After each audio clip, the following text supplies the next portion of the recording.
حضرت ذوالقرنین رضی اللہ تعالیٰ عنہ، اللہ تعالیٰ نے انہیں زمین میں اقتدار دیا تھا۔ 4 لوگ دنیا میں ایسے ہو چکے ہیں جنہیں اللہ تبارک و تعالیٰ نے پوری دنیا میں اقتدار دیا، ایک وقت میں پوری دنیا کا ایک ہی بادشاہ۔ 2 مسلمان تھے، 2 کافر۔ مسلمانوں میں حضرت سلیمان علیہ السلام اور جناب ذوالقرنین علیہ السلام، اور کافروں میں بخت نصر اور نمرود۔ یہ 2 لوگ ہیں جنہیں اللہ نے پوری دنیا میں اقتدار دیا، اور پھر اس کے بعد آنے والے وقت میں اللہ تعالیٰ امام مہدی کو سارا اقتدار عطا فرمائے گا پوری دنیا کا۔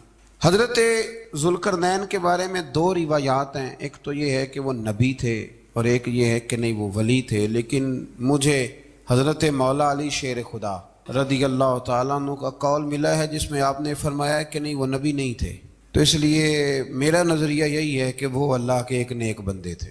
اللہ نے انہیں پوری زمین میں اقتدار دیا۔ وہ ایک مہم پہ نکلے، ان کا ارادہ بنا کہ میں ذرا دنیا کا چکر لگاؤں، تو انہوں نے سفر شروع کیا کہ میں دیکھوں ذرا سورج غروب کہاں ہوتا ہے۔ تو فرماتے میں پہنچا، بڑا گیا، لیکن میں اس مقام تک پہنچ گیا جہاں سورج غروب ہوتا ہے، تو پھر میں نے دیکھا کہ ایک سیاہ کنواں ہے جس کے اندر جا کے وہ چھپ گیا ہے، لیکن رب کریم کی اس حقیقت تک میں پہنچ سکا نہیں۔ پھر آپ فرماتے ہیں کہ میں آگے نکلا تو مجھے ایک قوم کے بارے میں بتلایا گیا جو بڑی خونخوار قوم تھی، بڑی خونخوار، اس کو یاجوج اور ماجوج کہا جاتا ہے۔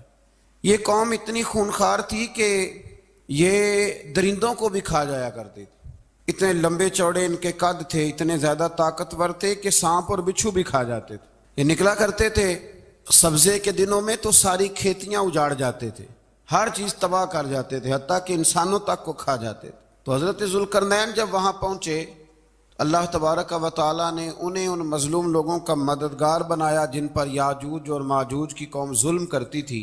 انہوں نے آپ سے کہا کہ حضور مہربانی فرمائیں، اس قوم سے تو ہماری جان چھڑائیں۔ آپ نے فرمایا تم میری مدد کرو۔ انہوں نے کہا حضور کس طرح؟ فرمایا بس جسمانی طور پر میری مدد کرو۔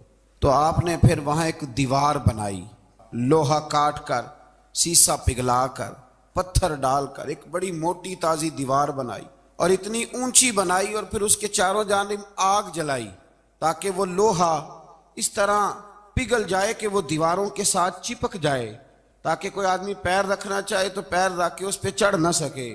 آپ نے وہ دیوار بنائی۔ اب اس قوم کا حال یہ ہوا کہ وہ اس کے اندر قید ہیں، وہ صبح جب اٹھتے ہیں تو اس کو توڑنا شروع کرتے ہیں، توڑتے رہتے ہیں، تو جب شام ہوتی ہے تو ان میں سے ہر روز ایک شخص کہتا ہے اتنی رہنے دو، باقی کل کریں گے، لیکن جب وہ سویرے اٹھتے ہیں تو اللہ تعالیٰ اس دیوار کو پھر سے مضبوط فرما دیتا ہے۔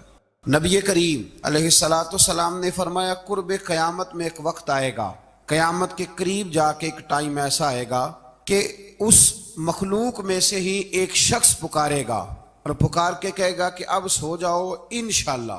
اللہ ان کی زبان پہ جاری کہے گا اب سو جاؤ اور سویرے انشاءاللہ یہیں سے شروع کریں گے۔ تو فرمایا وہ چونکہ انشاءاللہ کہیں گے تو پھر اللہ تبارک و تعالی اگلے دن اس دیوار کو وہیں پہ رکھے گا جہاں رات کو انہوں نے اسے چھوڑا تھا۔ اگلے دن وہ توڑیں گے تو دیوار ساری ٹوٹ جائے گی، اور پھر اللہ تبارک و تعالیٰ کا فضل ہوگا تو مسلمان کی طرف وہ بڑھیں گے، وہ قتل و غارت کریں گے، پھر سے وہی درندگی کریں گے۔ تو پھر حضرت عیسیٰ علیہ السلام ان کے لیے دعا کریں گے۔ تو دعا کا یہ حال ہوگا کہ ان کے وجود پر کچھ ایسی چیزیں برآمد ہوں گی جن کی وجہ سے وہ مر جائیں گے، ختم کر دیے جائیں گے، قیامت کے قریب جا کے وہ دوبارہ آئیں گے۔ اس کے بعد پھر اللہ تبارک و تعالیٰ نے سورہ کہف کی آخری آیات میں 7 سمندر اور ان جیسے اور بھی آ جائیں، فرمایا 7 سمندر ہوں اور ان جیسے اور بھی آ جائیں اور مل کر وہ روشنائی بن جائیں تو میرے رب کے کلمات ختم ہونے سے پہلے سمندر ختم ہو جائیں گے۔ اور آخری آیت میں اللہ تعالیٰ نے فرمایا کہ اے رسول صلی اللہ تعالی علیہ وسلم آپ کہہ دیجئے کہ میں تمہاری طرح ہی ایک بشر ہوں، انا بشر مثلکم، میں بھی تمہاری طرح ایک۔ اب مثلکم کا بہت سارے لوگوں نے ترجمہ اپنی طرح کا کر لیا ہے، حالانکہ حضور صلی اللہ تعالی علیہ وسلم نے فرمایا کہ بشر ہونے میں تمہاری طرح ہوں، رسول ہونے میں تمہاری طرح نہیں، اللہ کا حبیب ہونے میں تمہاری طرح۔ اور وہ یہ جو میں کہہ رہا ہوں نا نہیں، تو یہ صحیح بخاری کے لفظ ہیں، حضور نے فرمایا ایکم مثلی، کون ہے تم میں جو میری طرح ہو؟ اور تو اپنے رسول کے بارے میں یہ کہے کہ بکریاں چرا رہے تھے تو معاذ اللہ انہیں پتہ ہی نہیں تھا کہ میں نبی بن جاؤں گا، ایسی کوئی بات نہیں۔ اعلیٰ حضرت فرماتے ہیں اللہ اللہ وہ بچپنے کی پھبن، یعنی بچپن میں بھی رنگ ڈھنگ نرالے تھے میرے رسول کے۔ اللہ اللہ وہ بچپنے کی پھبن، اس خدا بھاتی صورت پہ لاکھوں سلام، اس خدا بھاتی صورت پہ۔ اور مرحوم اعظم چشتی نے بھی ایک جملہ بڑا خوبصورت کہا ہے، اس نے کہا تیری حیات پاک کا ہر لمحہ پیغمبر لگے۔ انہوں نے اپنے چچا کو بے جان بتوں کی عبادت سے روکا، عذاب الہی سے ڈرایا۔ اس نے کہا کہ آپ ہمیں ہمارے خداؤں سے پھیرنا چاہتے ہیں، اس سے رک جائیں ورنہ ہم آپ کو سنسار کر دیں گے۔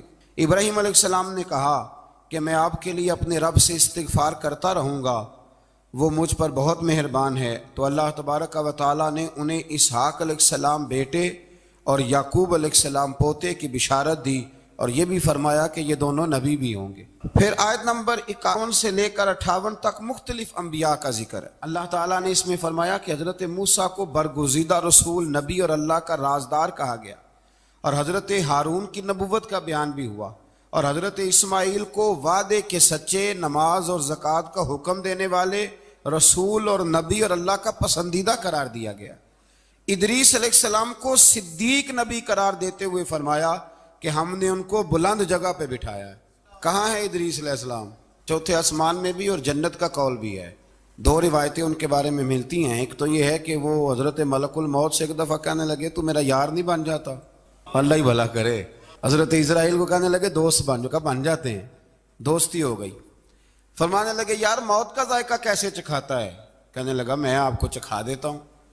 آپ کو موت کا ذائقہ چکھایا اور دوبارہ پھر روح ڈال دی، آپ اٹھ کے بیٹھ گئے۔ کہنے لگے دوزخ تو دکھا، نے وہ بھی دکھا دی۔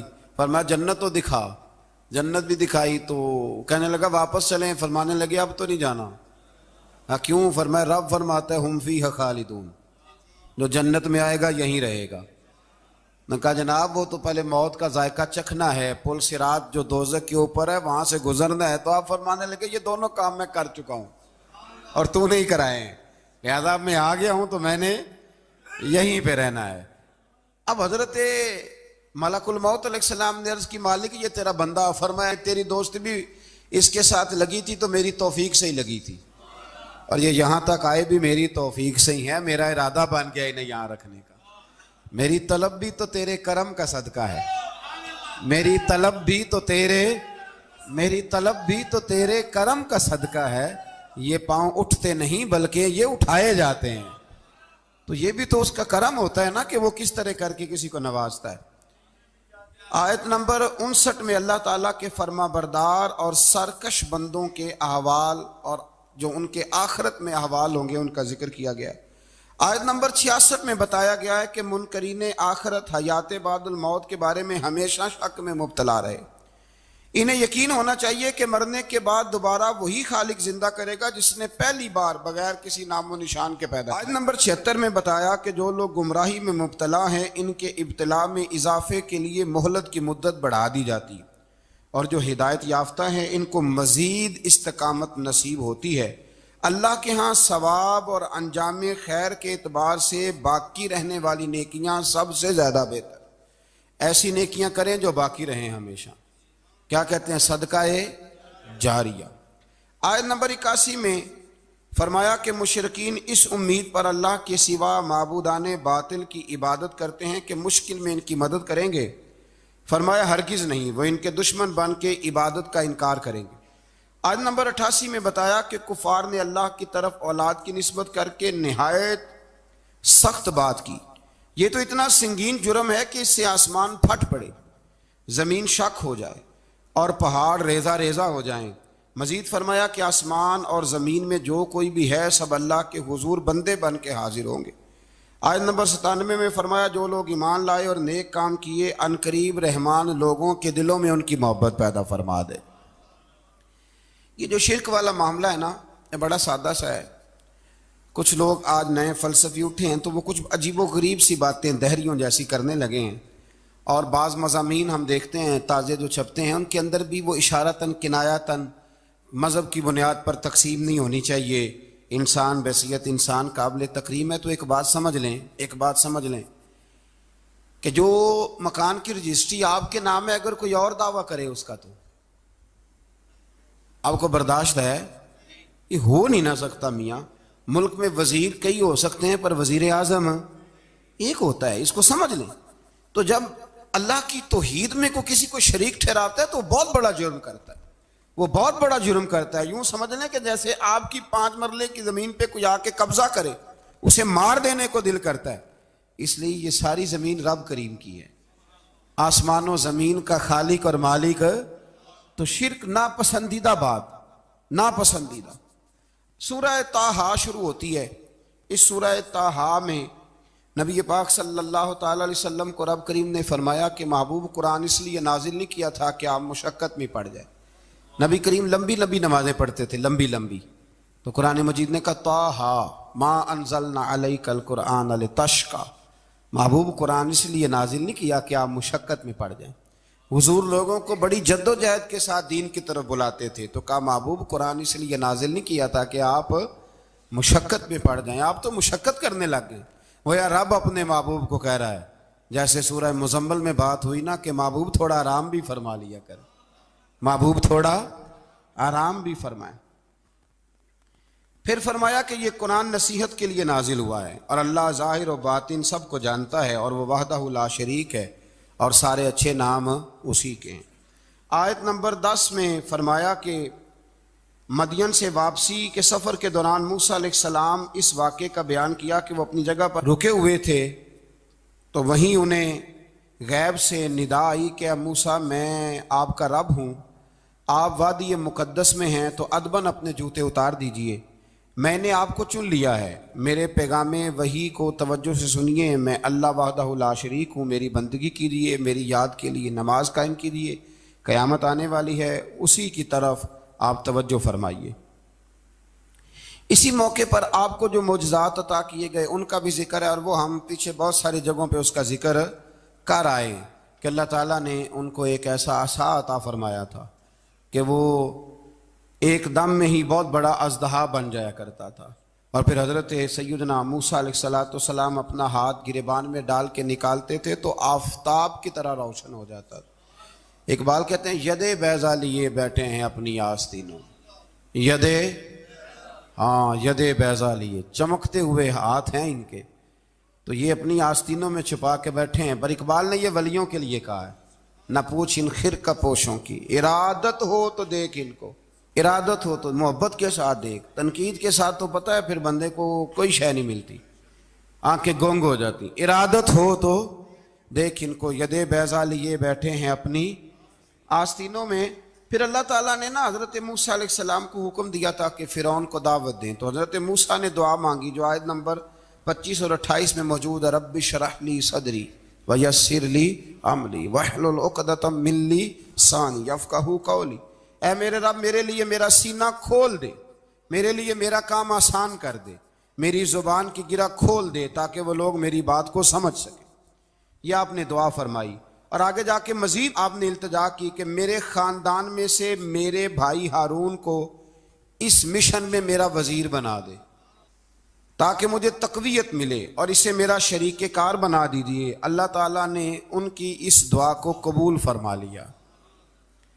آیت نمبر 38 سے حضرت موسیٰ علیہ السلام کی پیدائش کا ذکر ہوتا ہے، اور یہ تقریباً آیت نمبر 76 تک چلتا ہے۔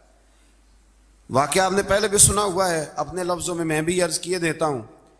فرعون کو اس نے وہ خواب دیکھ لیا تھا کہ ایک ستارہ اٹھے گا اور پھر وہ گرے گا تو میری ساری سلطنت کو تباہ کر دے گا۔ نجومیوں سے اس نے پوچھ لیا، اس نے کہا کہ ایک بچہ پیدا ہوگا جو تیری سلطنت کو تباہ کرے گا۔ چاہیے تو یہ تھا کہ وہ توبہ کرتا، لیکن اس نے کیا کیا کہ اس نے بچوں کو قتل کرانا شروع کیا۔ یذبحون ابناءکم، ذبح کرا دیتا تھا تمہارے بیٹوں کو، اور بچیوں کو وہ زندہ رکھتا تھا۔ اللہ تبارک و تعالیٰ کی قدرت دیکھیے، رب بڑا ہی کریم ہے۔ آپ یقین کریں مولا کے دینے کے انوکھے ہی انداز ہیں۔ یعنی حضرت موسیٰ کوہ طور کے پاس آگ لینے جائیں تو اللہ تبارک و تعالیٰ پہلی وہی فرما کے نبی بنا لے۔ بھائی حضرت یوسف کو کنویں میں ڈالے تو رب وہاں سے نکال کے مصر کا حکمران بنا دے۔ وہ بڑا ہی بے نیاز ہے، مولا کے دینے کے انداز بڑے ہی انوکھے ہیں، وہ بڑے انوکھے انداز میں نوازتا ہے۔ تو حضرت موسیٰ جب پیدا ہوئے تو ان کی والدہ نے پتہ کیا کیا، ان کو ایک صندوق میں بند کر کے دریا میں بہا دیا۔ اب دریا میں بہتے جا رہے ہیں تو ماں تھی تو پریشان بھی ہو گئی، ان کی ہمشیرہ کو کہنے لگی ذرا دھیان رکھنا کدھر جاتے ہیں۔ حضرت موسیٰ علیہ السلام دریا میں بہتے بہتے نا فرعون نے نا دریا کے کنارے مکان بنایا ہوا تھا. آپ کو پتہ ہے بادشاہوں کا ذوق ہوتا ہے. آج کل ہمارے جو حکمران ہیں انہوں نے اس کا نام فارم ہاؤس رکھا ہوا ہے, میرا فارم ہاؤس, اور پرانے زمانے میں لوگ ڈیرا کہتے تھے. تو اس نے بھی اس طرح کا فارم ہاؤس بنایا ہوا تھا. وہاں پہ حضرت موسیٰ علیہ السلام تیرتے ہوئے تابوت کے اندر, صندوق کے اندر جا رہے ہیں. فرعون اور ان کی بیوی حضرت آسیہ بے اولاد تھیں, بڑی تڑپ تھی بیٹے کی, وہ بھی وہاں کھڑی تھی. صندوق تیرتا ہوا آیا تو فرعون نے کہا کہ جاؤ پکڑ کے لاؤ دیکھو کیا ہے. جب وہ لے کے آئے نا تو آپ کی ہمشیرہ جو نگرانی کر رہی تھی پریشان ہو گئی کہ یہ تو اس کے ہاتھ لگ گئے, یہ تو اب مار ڈالے گا. لیکن جب خوبصورت اور چمکتا ہوا بچہ دیکھا تو بی بی آسیہ کہنے لگی یہ بنی اسرائیل کا ہے ہی نہیں, یہ تو پتہ نہیں کہاں سے بہتا ہوا یہاں آ گیا ہے, تو ایسے ہی چھوڑ, یہ پتہ نہیں کہاں سے رکھ نہ لیں. تو حضرت موسیٰ علیہ السلام وہ کہنے لگا نہیں انہی کے ہیں, موسیٰ علیہ السلام اسی کے ہیں. تو آسیہ کہنے لگی تیرے تو سر پہ نا بس بھوت ہی سوار ہو گیا, ہر وقت وہی لوگ تجھے یاد رہتے ہیں, پتہ نہیں کہاں سے بہ کے آیا. اب رکھ لیا, مان گیا فرعون. آپ فرعون کے گھر میں جو اس لیے بچے مروا رہا تھا کہ میری سلطنت حضرت موسیٰ پیدا نہ ہو جائیں, تو اسی کے گھر میں پرورش پانے لگے, اسی کے گھر میں. اب عورتیں منگائیں گئی دودھ پلانے کے لیے, تو حضرت موسیٰ علیہ السلام کسی بی بی کا دودھ نہیں پیتے, تو آپ کی ہمشیرہ نہ وہیں دائیں بائیں گھومتی رہتی. تو کہنے لگی جناب آسیہ سے کہ میں ایک بی بی کو جانتی ہوں, بڑی صاف ستھری ہے, مجھے امید ہے یہ بچہ اس کا دودھ پیے گا. تو فرعون کہنے لگا دوڑ کے لا. تو وہ اپنی والدہ کو لے کے آئیں تو حضرت موسیٰ نے فوراً دودھ پینا شروع کر دیا. فرعون کو پھر تھوڑا شک ہوا. ایک روایت یوں بھی لکھی ہے بعض لوگوں نے کہ فرعون ایک دن اٹھایا ہوا تھا حضرت موسیٰ کی, ابھی تھوڑی سی عمر تھی, تو آپ نے اس کی داڑھی پکڑ کے تو ایک گھونسا دے مارا. جلالی تو شروع سے ہے نا. تو کہنے لگا آسیہ تو مان نہ مان, یہ بچہ وہی ہے. تو حضرت بی بی آسیہ کہنے لگی کہ تجھے غلط فہمی ہے, یہ وہ نہیں ہے. اس نے کہا دیکھو نا, یہ تو اٹھاتی ہے تو پیار کرتا ہے, اور میرے جب قریب آتا ہے تو اس کے لب و لہجے میں تلخی محسوس کرتا ہوں. اس نے کہا بچوں کو کیا پتا. خیر ایک طرف اس نے کھانے پینے کی چیزیں رکھتی ہیں, ایک طرف انگارے رکھ دیے. وہ بھی حضرت آسیہ کہتی ہیں کہ تجھے سمجھ آئے بچے بچے ہوتے. حضرت موسیٰ بچے تو تھے, پر تھے تو اللہ کے نبی نا, اللہ کے نبی تھے. جب اس نے کہا نا یہ بچے ہیں, تو حضرت موسیٰ علیہ السلام بجائے انگاروں کی طرف جانے کے, نبی تھے, وہ سیدھے کھانے پینے والی چیزوں کی طرف بڑھنے لگے. فرعون کہنے لگا آپ بتا. اللہ تعالیٰ نے حضرت جبریل کو بھیجا, انہوں نے کہا ادھر نہیں جانا, آپ ادھر جائیے. تو آپ آگ کی طرف گئے اور ایک کوئلہ اٹھا کے زبان پہ رکھ لیا. تو آسیہ کہنے لگی سمجھ آئی, بچے کو کیا پتا کدھر جانا ہے کدھر نہیں جانا, اگر وہ اتنا ہی خیال ہوتا وہی بچہ ہوتا تو آگ.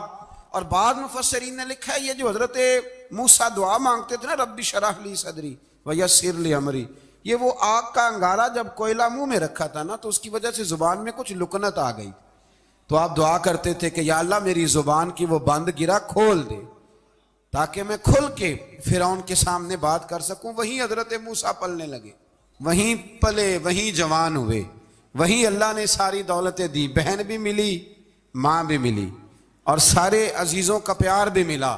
اسی گھر کے اندر اللہ نے پرورش کر کے فرعون کے ظلم سے بنی اسرائیل کو نجات عطا فرمائی.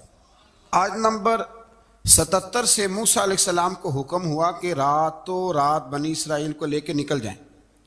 انہیں اللہ کی طرف سے یقین دلایا گیا کہ ان کے لیے سمندر میں خشک راستہ نکال لیا جائے گا. فرعون نے ان کا تعاقب کیا اور سمندر میں غرق کر دیے گئے.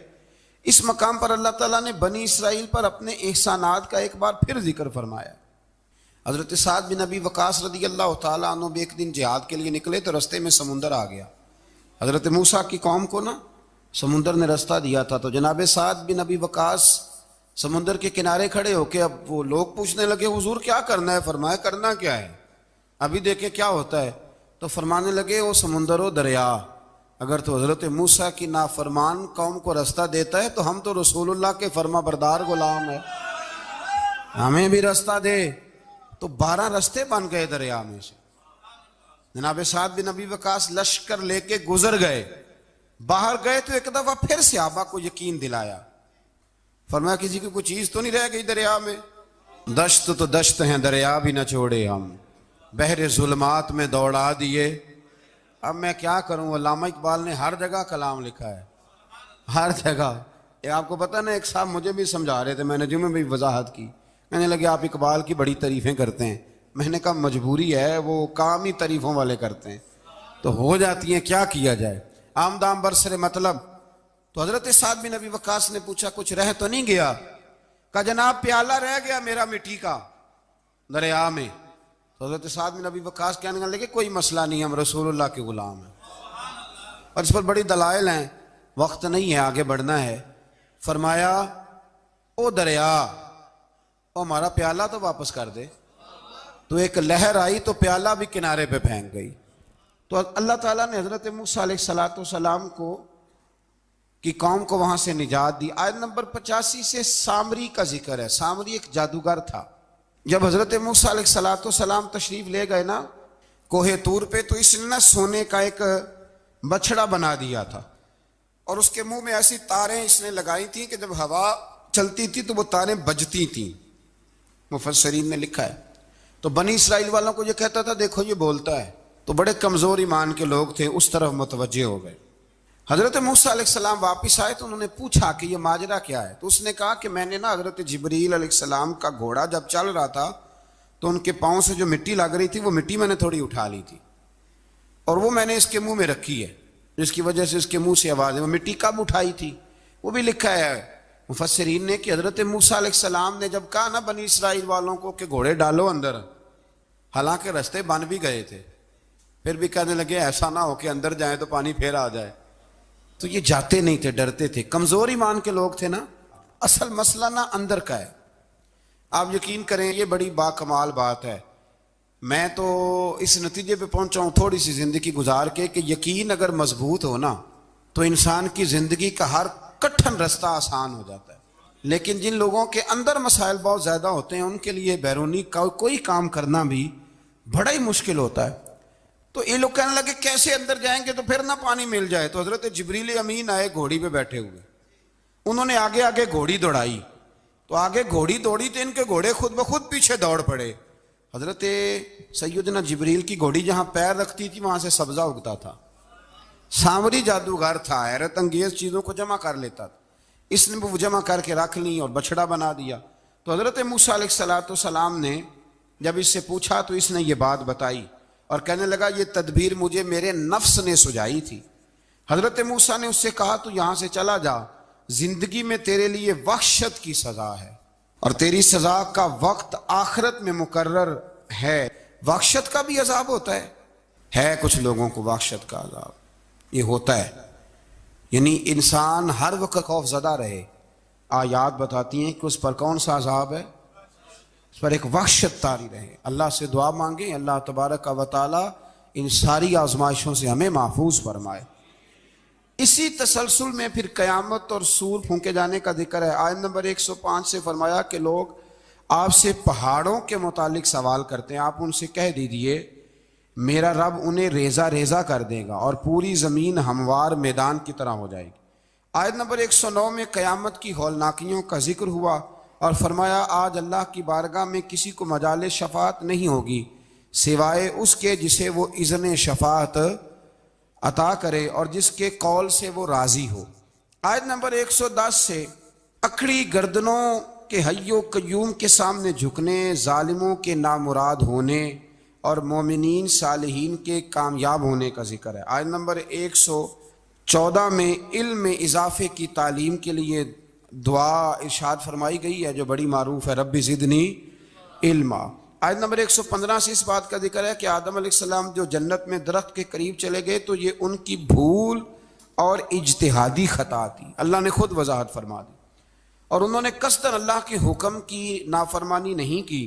آدم علیہ السلام کو جنت میں داخل کر کے بتایا کہ یہاں نہ بھوک لاحق ہوگی، نہ بے لباسی ہوگی، نہ پیاس لگے گی، نہ ہی دھوپ کی تپش محسوس ہوگی، اور یہ کہ آپ اپنے دشمن شیطان کی چالوں سے بچے رہیں گے. اس مقام پر قرآن نے اس موضوع کو پھر بیان کیا کہ شیطان نے وسوسہ ڈالا اور مخلص اور ہمدرد کا روپ دھار کر ان کو بہکایا. انہوں نے ممنوع درخت سے کھا لیا سو ان کے ستر کھل گئے اور جنت کے پتوں سے اپنے ستر کو ڈھانپنے لگے. پھر اللہ نے ان کی توبہ قبول کی اور جنت سے زمین پر بھیج دیا۔ آیت نمبر 124 سے اللہ تعالیٰ نے فرمایا جو ہماری یاد سے غافل رہے گا ہم اس کے لیے معیشت تنگ کر دیں گے، وَمَنْ أَعْرَضَ عَنْ ذِكْرِي فَإِنَّ لَهُ مَعِيشَةً ضَنْكًا، جو ہماری یاد سے غافل ہوگا اس کے لیے زندگی اس پر اللہ تبارک و تعالیٰ ہر وقت اپنی یاد کی توفیق عطا فرمائے۔ آیت نمبر 130 سے اللہ تعالیٰ نے ارشاد فرمایا ان کی باتوں پر صبر کیجئے، سورج کے طلوع اور غروب ہونے سے پہلے اپنے رب کی حمد کے ساتھ تسبیح پڑھتے رہیے، اور رات کے بعض اوقات میں اور دن کے حصوں میں بھی تسبیح پڑھتے رہیے، تاکہ آپ کا رب راضی ہو جائے اور آپ بھی راضی ہو جائیں۔ مزید فرمایا کہ اپنے اہل خانہ کو نماز کا حکم دیں اور خود بھی نماز پر قائم رہیں، اور نیک انجام صرف تقوی پر کاربن لوگوں کے لیے۔ لوگ کیا کہیں گے؟ لوگوں کے لیے الزام لگانا، پراپوگنڈا کرنا بڑا ہی آسان کام ہے۔ دو ہی تو کام دنیا میں آسان ہے، ایک بدگمانی کرنا اور ایک غیبت کرنا، اور اتنا مزیدار کام ہے کہ آپ ساری دیہڑی کرائیں، کوئی بندہ تھکنے کو تیار معاذ اللہ ثم معاذ اللہ سارا دن۔ اور اگر آپ کہیں کہ اللہ کا ذکر کرو، تسبیح لے لو، صرف 500 دفعہ درود شریف پڑھ لو، تو پھر کیا بنے گا؟ کام یاد آ جائے گا، بہت سارے لوگوں نکل لیں گے۔ کبھی کبھی کچھ چیزیں بڑی یاد رہ جاتی ہیں۔ ایک شاعر نے ایک شعر کہا تھا، میری تھوڑی سی شعری ذوق ہے تو مجھے دلچسپی ہے، رہ جاتی ہیں کچھ باتیں ذہن میں۔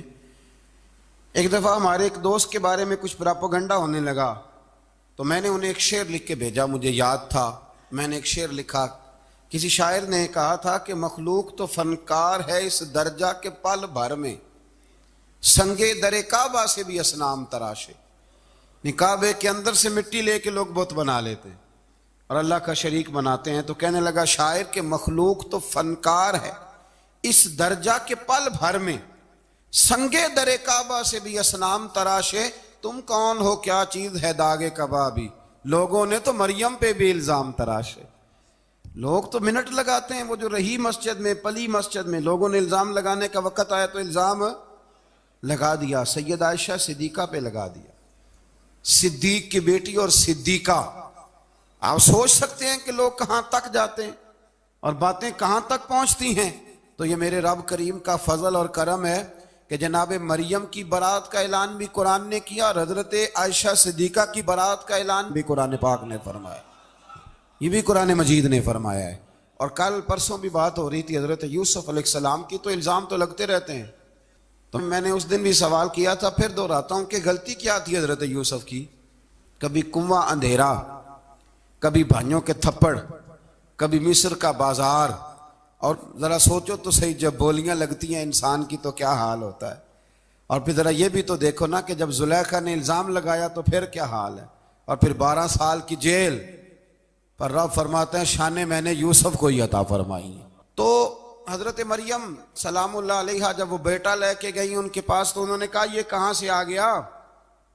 آپ فرمانے لگی میں نے تو چپ کر روزہ رکھا ہوا ہے، اسی سے پوچھ لو یہ کہاں سے آیا ہے، یہی بتائے گا۔ پنگوڑے میں تھے حضرت عیسیٰ علیہ السلام، پنگوڑے میں۔ تو قرآن مجید کہتا ہے کہنے لگے قال انی عبد اللہ، حضرت عیسیٰ بولے اور بول کے کہنے لگے میں اللہ کا بندہ ہوں، اور آتانی الکتاب، خالی نہیں آیا، کتاب ساتھ لے کے آیا ہوں، وجعلنی نبیا، اور اس نے مجھے نبی بنا کے بھیجا ہے۔ تو حضرت عیسیٰ علیہ السلام پنگوڑے میں ہیں تو کلام فرما رہے ہیں، اپنے نبی ہونے کا اعلان فرما رہے ہیں۔